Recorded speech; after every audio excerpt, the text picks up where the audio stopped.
Hi everyone, welcome back to Hope and Coffee. I'm Hope and Coffee, and we are actually doing our book review of The House of Root and Ruin. So it is the second book of the series that we have mentioned earlier, the first one being The House of Salt and Sorrow.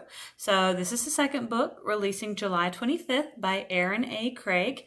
And this book so far on Goodreads has 4.5 stars. And you know what? I'll go ahead and give it the same. Now, I think when I give it a Goodreads review, I'm going to go ahead and give it the 5-star rating because I don't think I can give it a half star. But that's okay. I think it's good enough that I don't want to round it down to 4. And I think it's worth a 5. I really do. Now, I do know for sure we're going to have to wait for a book 3. I'm already going to tell you right off the bat, there's got to be a book 3. We are already anticipating. This book's not even out yet for the public. We are waiting for it already. I'm going to try to release this episode kind of close, but I don't plan on including any spoilers in this episode as much as possible. I am usually pretty good at that, especially when it comes to the podcast. So please, since this episode is usually pretty short, 8 to 10 minutes long, the podcast episodes are usually 25 to 30 minutes long. So if you want a little more detail, please check out our podcast, Books Are Magical, on Spotify. We also release weekly on that platform, and that is not so much related to these conversations, which kind of run the gambit of all different topics. That is strictly a book podcast with my friends Analicia and Hannah, where we read books, usually advanced reader copies, or books that we just really enjoy and we want to talk about with you guys.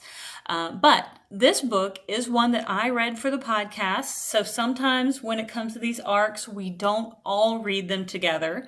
We each kind of share them. So in the month of July, I want to say we had about 12 arcs to read. So I personally read about 4, and Hannah had read 4, and Analicia read 4. And so some make it to the podcast, some don't make it to the podcast, just really depending on the amount of time we have. This one is definitely going to make it on the podcast because I for sure loved it and know for sure that we want to really give it to the crowd, make sure that people hear about it. But let me get into it for you. So this book follows Verity. She is the youngest Thomas' daughter and one of the pivotal characters from the first book. So the first book being The House of Salt and Sorrow. This is set 12 years after the events of the first, and Verity is just a few weeks away from her 18th birthday. And she is living in the newly rebuilt Highmore estate with her oldest sister, Camille, who is now the Duchess. So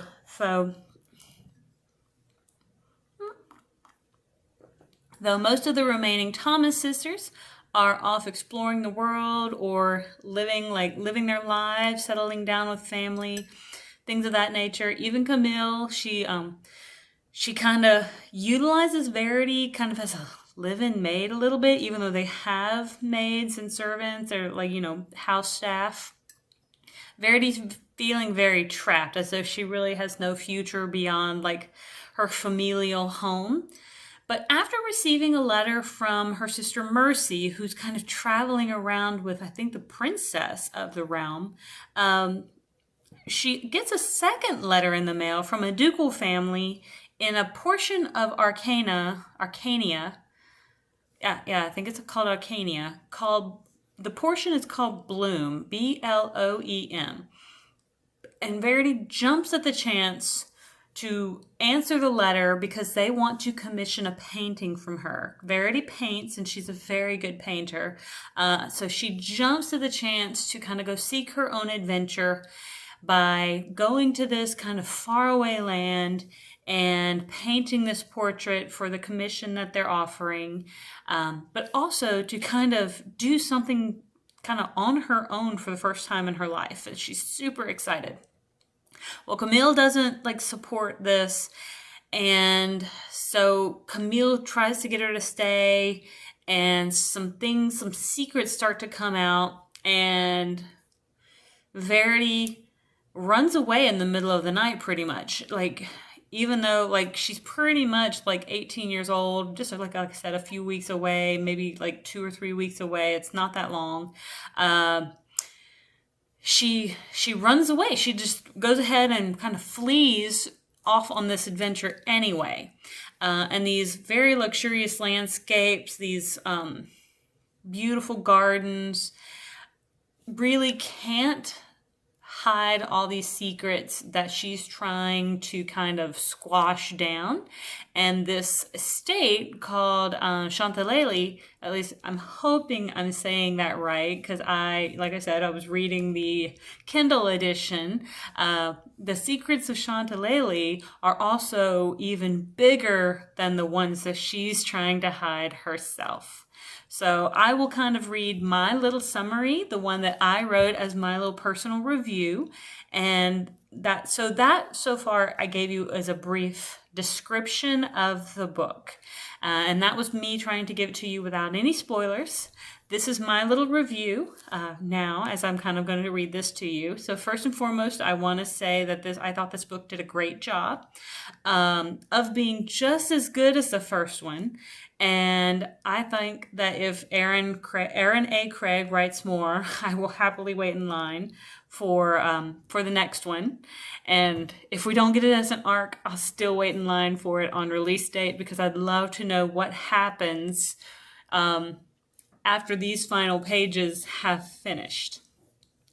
I do like that someone else in a different comment actually stated that this felt less like a sequel and more like a companion novel, because I think that's really important to note, because we are focused on a different main character and a different storyline, but they are connected through those familial ties. The first book was Annalie and her trying to solve the mystery of their family at Highmore. This is Verity, and she is off in a different land, and there she is trying to solve the mysteries of Chantilly. So I like the fact that it's really just the ties, those familial ties that are like kind of tying the sisters together, but it's really two separate storylines, and it's only the fact that they're sisters that is really kind of the bond of even kind of creating that sequel sort of vibe. They can stand alone. You do not fully need to know what happened in the first one, though it does kind of help. And this book does have so many amazing twists and turns. I was really left kind of guessing up until the final pages. Even then, I think I was still kind of holding my breath, because once you pick up this book, like, I think you'll understand that you're just kind of like, wait, what? Wait, what? Wait a minute. So I hope you'll go out and pick it up, because that was just very kind of like surprising. So if I were going to give it a critique, I think some of the conversations were a bit prosaic.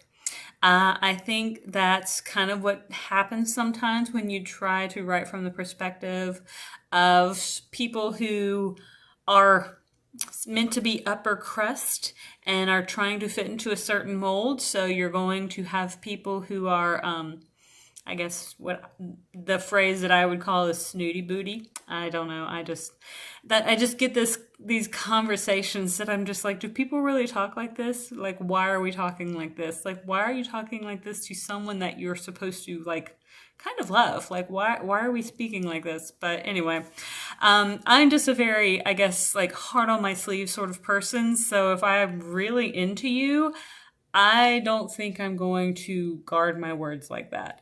As much as I did enjoy this book as well, I do wish Verity had maintained a bit of a backbone during certain points. I just felt like she kind of bent over backwards when people were like, oh, but we should just do it like this. And she's like, oh, yeah, fine. Oh, yeah, fine. Okay. And because I thought she was such a strong character in the beginning to kind of like, she wanted to kind of go out on her own, and then she just kind of went from one house where she was told what to do into a second house where she was told what to do, and I was like, crap. I hate that. So that is another kind of small critique, but Also, the final thing that I kind of wanted to mention is I know that the first book was based on a Grimm's fairy tale, or at least portions of it were based on the 12 Dancing Princesses, or Grimm's fairy tale. I do not know if this took inspiration from another Grimm fairy tale or not. I know at first I thought maybe Rapunzel, like the original Rapunzel, but I'm not sure if that's really right. I could see maybe some shadows of like the original Rapunzel, but honestly, I don't know I don't know what really fits in this point. So I'm hoping as more people read this in the future that will kind of, maybe something will come to light and somebody else will have better thoughts on that. So those are my final thoughts. I really enjoyed it. I will be reviewing this on the podcast very soon. I can't wait. And if you like Gothic fairy tales, please pick this one up on July 25th. And I will see you all on the next page. Have a great one.